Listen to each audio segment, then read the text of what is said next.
Hai Sobat Human Capital, jumpa lagi di Human Capital Podcast. Ngobrol asik, isu menarik.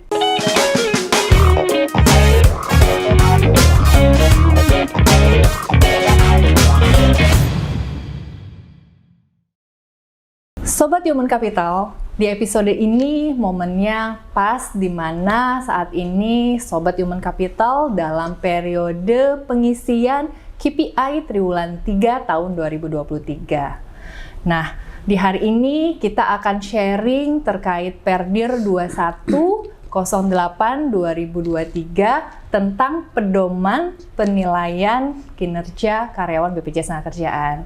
Dan di hari ini sudah hadir bersama kita Asisten Deputi Bidang Performance Analytics, Ibu Anastasia Abud. Selamat datang Ibu di Human Capital Podcast. Terima kasih. Assalamualaikum Mbak Tika. Waalaikumsalam warahmatullahi wabarakatuh. Ibu, senang sekali di episode ini kita bisa menghadirkan Ibu Ana di sini dan kita pengen nih Bu dengar sharing dari Ibu Ana terkait dengan penilaian kinerja, karena ini suatu hal yang sangat penting ya Bu ya buat kita semua nih sebagai karyawan BPJS Tenagakerjaan. Baik, mungkin kita awali dari apa sih Bu sebenarnya penilaian kinerja itu Bu? Baik, terima kasih Mbak Tika. Selamat sore Sobat Human Capital.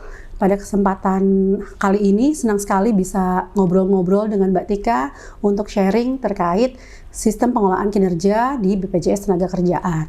Jadi sebagaimana tadi Mbak Tika sampaikan, kita saat ini meluncur ada Perdir baru, peraturan direksi terkait sistem pengelolaan kinerja.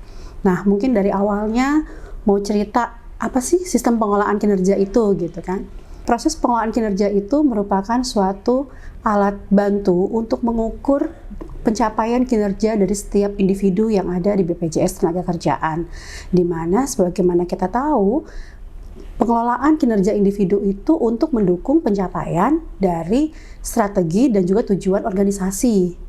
Nah, kalau kemudian prosesnya seperti apa gitu kan? Mungkin kita bisa bicara lagi di sini.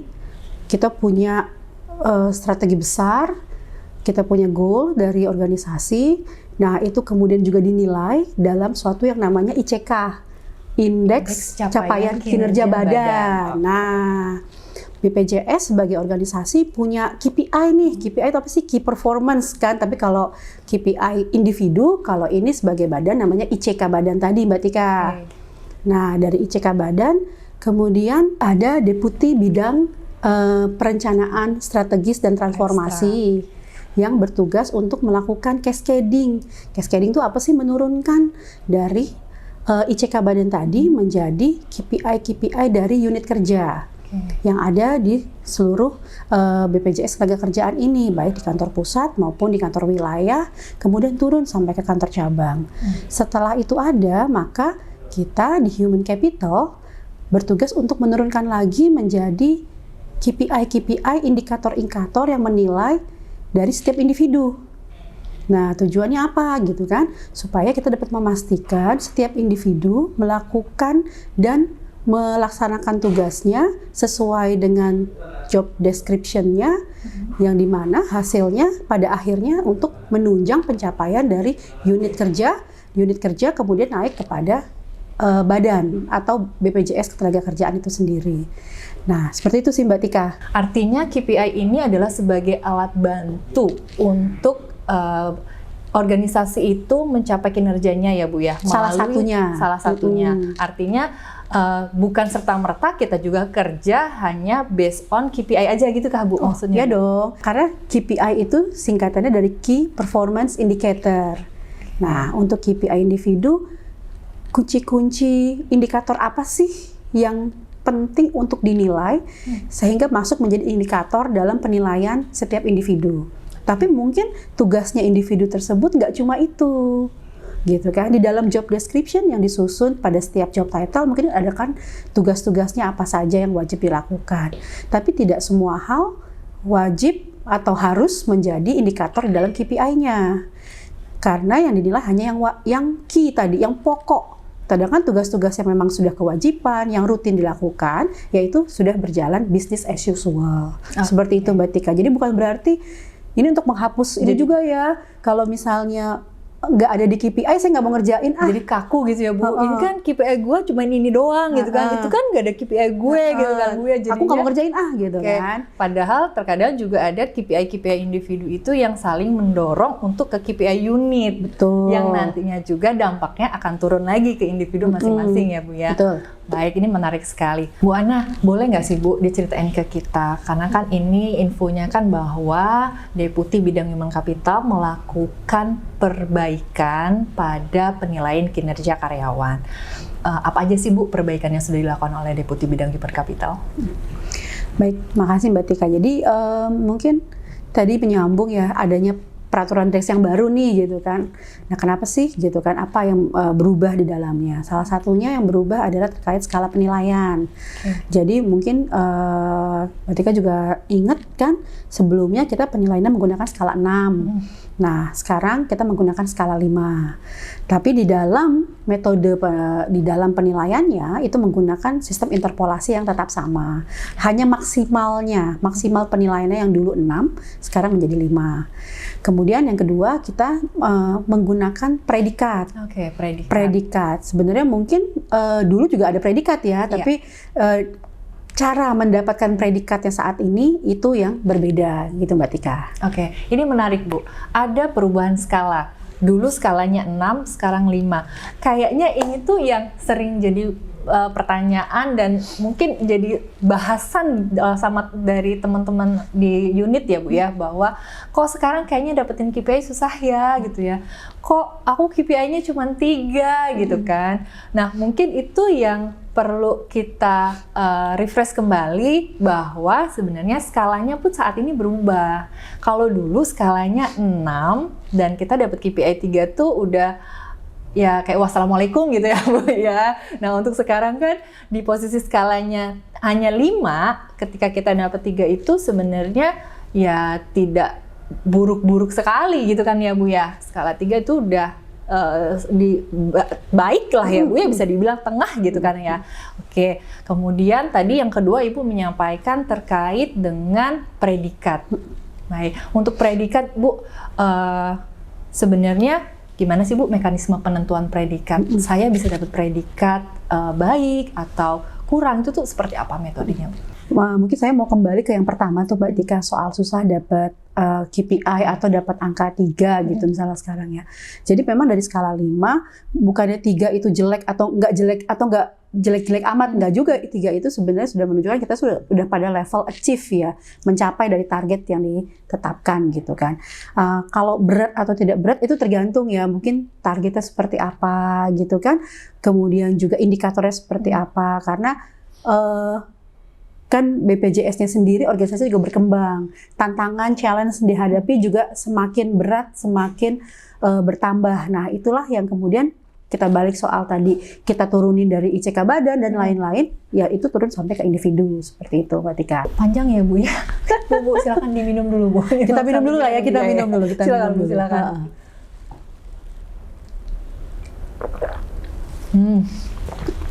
Ya, kita lanjut lagi nih Bu ya. Nah kemudian yang kedua terkait predikat. Nah jadi tadi kan dari ICK badan diturunkan menjadi KPI unit. Nah, waktu di KPI unit itu kan juga ada penilaiannya dilakukan oleh Debit Renstra. Nah, setelah Debit Renstra melakukan penilaian, itu Debit Renstra akan memberikan predikat untuk setiap unit. Predikatnya ada 3, yaitu exit, mid, dan below. Setiap masing-masing kategori exit, mid, dan below itu dia akan memiliki kuota yang berbeda-beda. Kuota apa nih gitu kan? Jadi predikat individu itu kan sekarang ada 5. Dari sangat kurang, baik, memuaskan, dan sangat memuaskan. Nah, kuota unit yang exit memiliki kuota yang berbeda untuk setiap kategori predikat. Begitu pula unit mid dan below. Kenapa sih kok beda-beda ya? Memang tujuannya untuk memberikan penghargaan begitu. Oh, unit ini exit artinya pencapaiannya paling baik gitu kan. dia diberikan juga kuota terhadap predikat itu berbeda atau lebih tinggi gitu ya dibandingkan unit yang mendapatkan meet atau apalagi below seperti itu. Dari situ ada kuota-kuota tersebut, kuota itu kemudian akan diberikan kepada kepala unit dengan data kinerja dari masing-masing individu yang ada di dalam unit tersebut. Nah, data kinerja ini apalagi nih bedanya sama yang tadi gitu kan? Data kinerja adalah data KPI ditambah dengan KBI.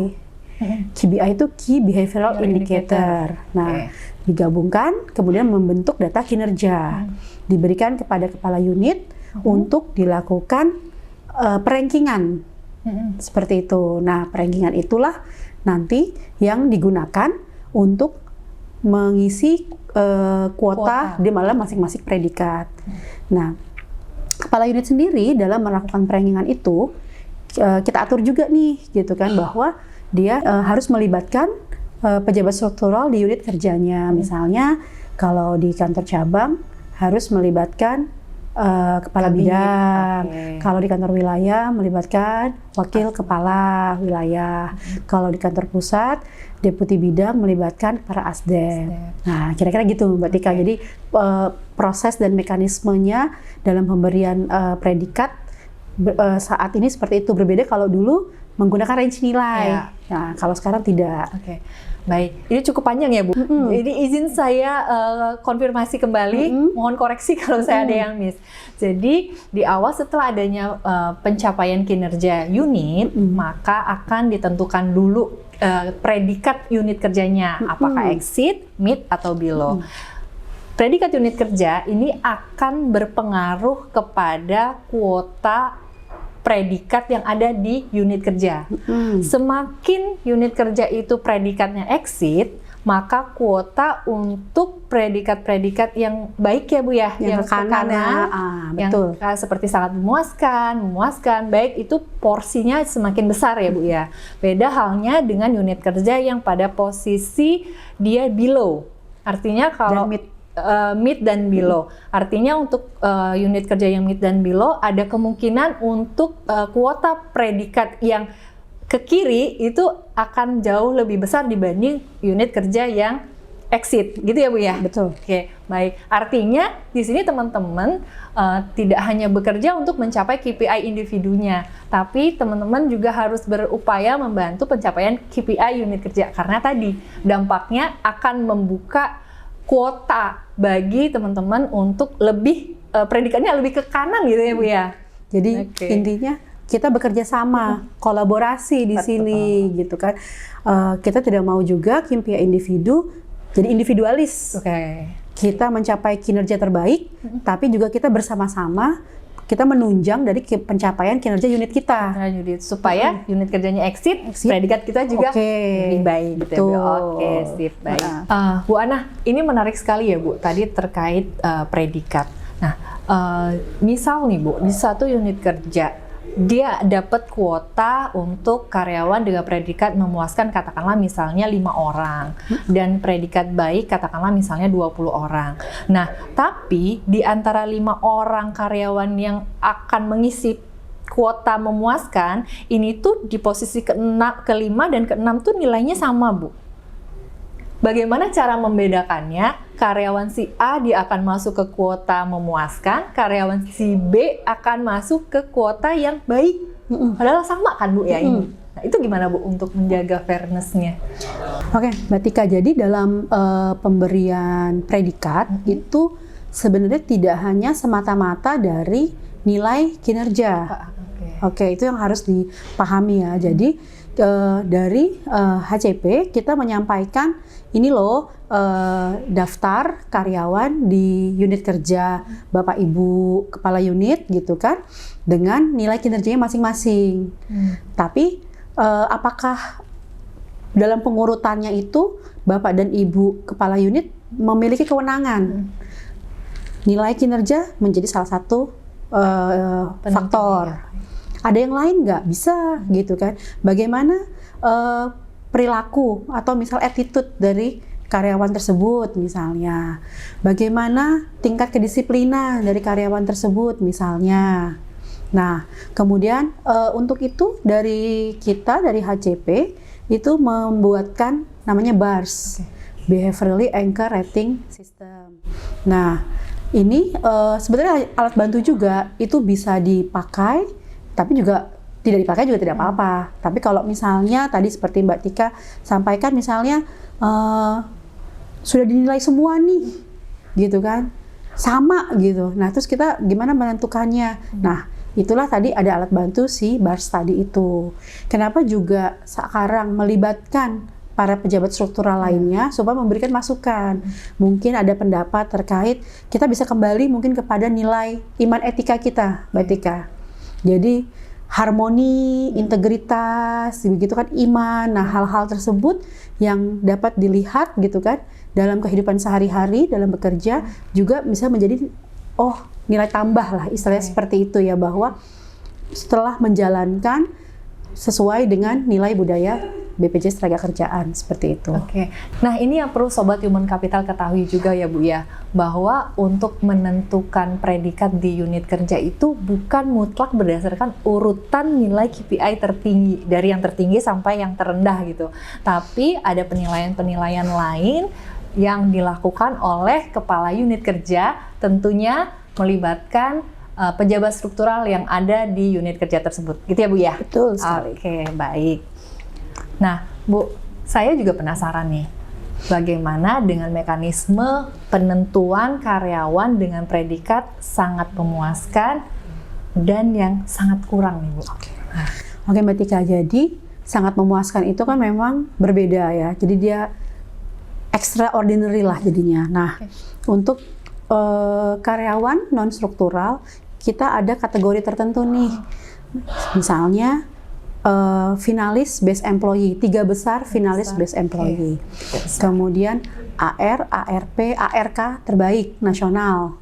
Kemudian juga pembina bagi pemenang paritrana. Kategori tersebut bukannya wajib, tapi punya hak, peluang ya, nah, lebih pasnya ya, peluang untuk mendapatkan predikat sangat memuaskan. Namun apakah diberikan atau tidak oleh kepala unit, itu kewenangan kepala unit dengan mempertimbangkan hal-hal yang tadi sudah kita bahas, dengan pertimbangan dari para pejabat struktural lainnya, apakah si A, si B, si C ini benar layak untuk mendapatkan predikat sangat memuaskan atau tidak. Tapi dia sudah punya peluang untuk itu dibandingkan teman-teman lain yang tidak memiliki pas tersebut begitu. Artinya kita tetap harus berkinerja terbaik ya Bu ya, memberikan kontribusi terbaik, karena tadi tetap ada peluang-peluang yang bisa memberi peluang-peluang sebagai apresiasi dari manajemen untuk kita bisa menjadi karyawan dengan predikat yang sangat memuaskan, yang istimewa itu ya Bu ya tentunya. Oke, baik. Oke, baik Bu. Tadi kan untuk karyawan dengan predikat sangat memuaskan. Nah, bagaimana dengan karyawan yang mendapatkan predikat sangat kurang? Apakah itu memang hanya untuk teman-teman yang katanya mutasian? Jadi, ya udah deh ditaruh karena kontribusinya baru sedikit di unit kerjanya. Apakah memang harusnya seperti itu sih Bu? Jadi untuk sangat kurang itu kembali melihat tadi kinerja dan juga hal non kinerja ya yang sesuai kita diskusikan.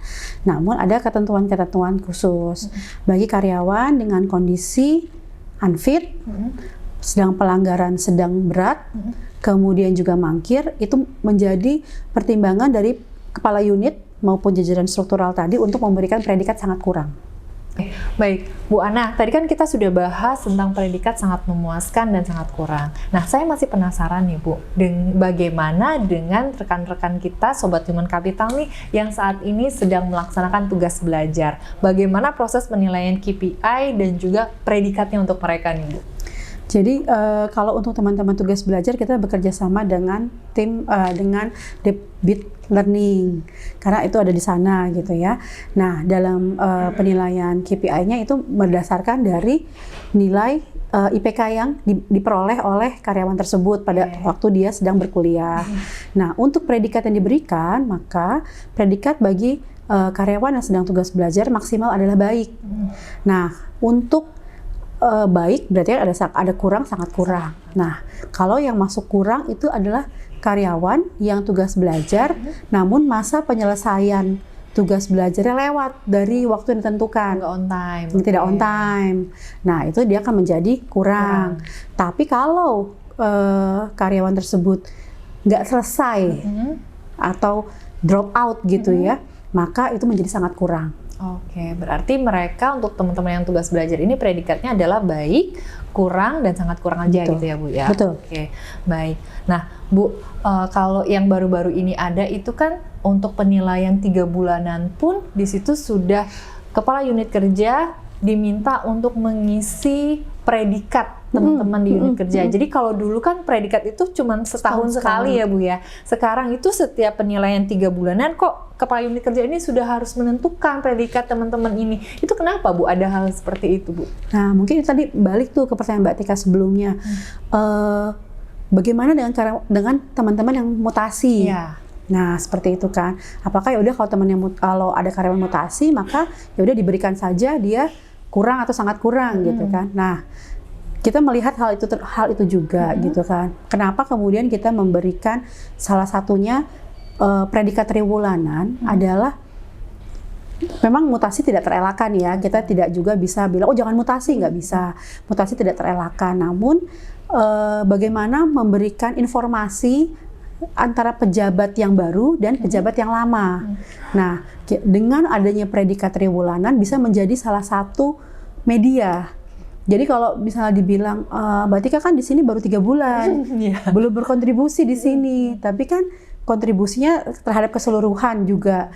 Apakah otomatis kerja yang sebelumnya seperti tidak dihitung kembali gitu kan? Secara KPI sebenarnya tetap dihitung dengan menggunakan metode proporsional. Gitu ya, Bu. Nah, predikatnya gimana? Nah, kami memberikan gambaran kepada pejabat di unit yang baru bahwa Mbak Tika tuh dulu di unit yang lama tuh predikatnya ini loh.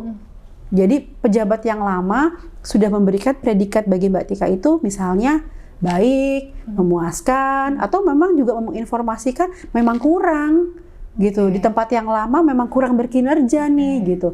Nah, jadi pejabat yang baru juga dia memberikan informasi. Kalau misalnya Mbak Tika ternyata sekarang bagus, ya memang dari dulu juga sudah bagus gitu kan. Atau kalau sekarang bagus atau memang ini ada improvement yang dilakukan, misalnya dari dulu ternyata kurang tapi di tempat yang baru ternyata bagus gitu kan. Jadi memberikan gambaran terhadap kinerja dari karyawan tersebut bagi pejabat di tempat yang baru. Itu satu hal Mbak Tika. Ada lagi sebenarnya. Masih ada lagi Bu. Yang kedua tuh Mbak Tika kan terkait coaching. Nah, hubungannya dengan predikat triwulanan itu bisa menjadi masukan bagi atasan langsung dalam memberikan coaching kepada bawahan. Kalau misalnya memang dalam penilaian kinerjanya itu dirasakan kurang, kemudian predikatnya juga kurang baik ternyata, jadi kita bisa berkomunikasi nih.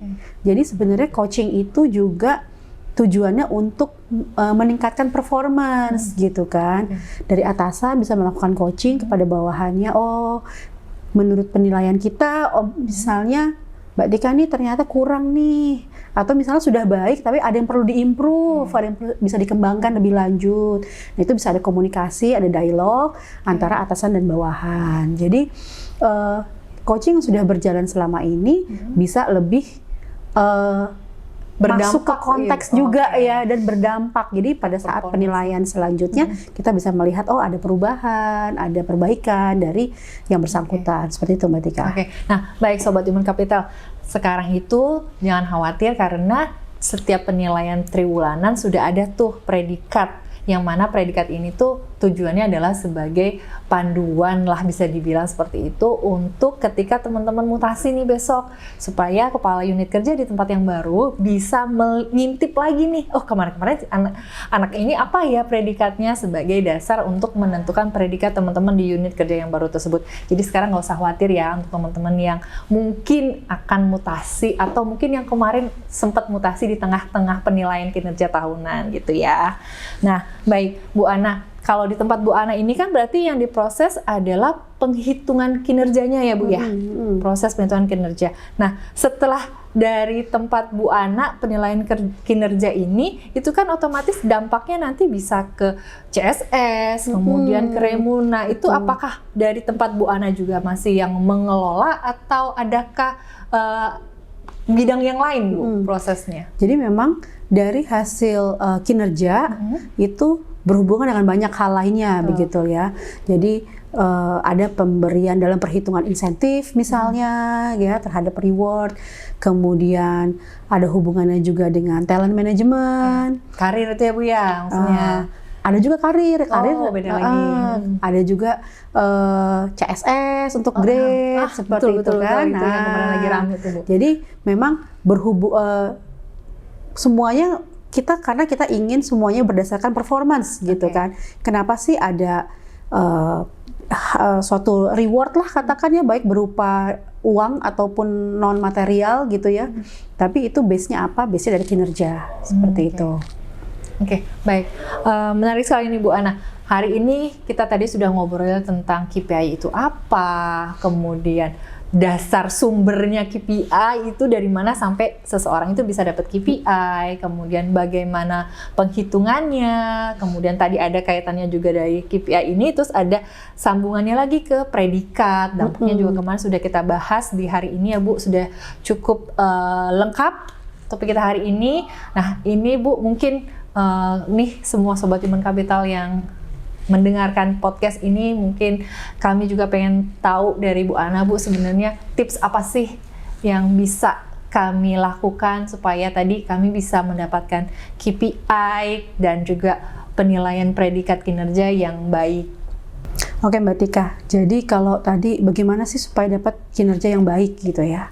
Pertama kita memahami tugas tanggung jawab kita, jadi pahami job description kita gitu kan. Nah, kemudian jangan membatasi diri, do extra miles gitu bilangnya. Jadi jangan hitung-hitungan deh gitu kan. Kalau nggak ada di KPI nggak mau, padahal ada di job desk misalnya kayak gitu kan. Do extra miles gitu. Nah, yang ketiga selalu kembali kepada ingat value kita, iman etika. Karena itu sebenarnya menjadi guidance kita dalam kita berperilaku, bertingkah laku. Nah, kembali selalu kepada iman etika. Jadi hal-hal tersebutlah yang pada akhirnya akan menjadi suatu dasar dalam penilaian di akhir nanti gitu. Ada KPI-nya, ada KBI-nya, behavior, ada juga kemudian pas pemberian predikat menggunakan bars misalnya atau melihat dari attitude kita. Itu sih Mbak Tika kalau tips mungkin ya. Iya, baik Su.